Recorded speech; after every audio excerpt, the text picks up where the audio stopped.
China is a vast nation of incredible cultural diversity. With 56 officially recognized ethnic groups, each one brings its own unique traditions, languages, and way of life. Let's explore the rich tapestry of China's people.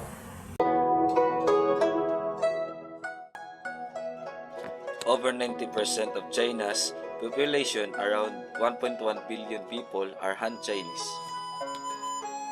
The Zhuang are the largest minority with 18 million people mostly living in Guangxi.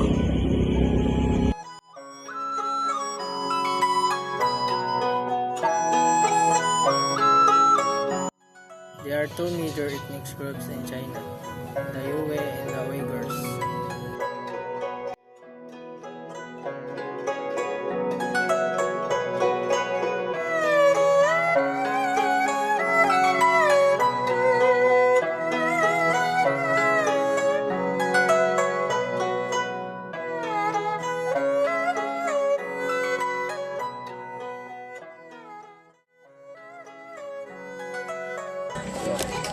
The Manchu and Mongols are known for their horse riding and archer skill.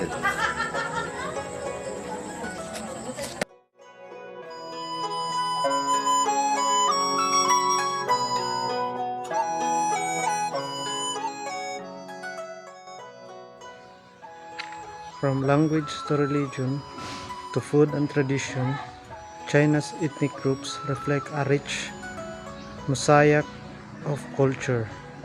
Together, they make up the modern identity of China.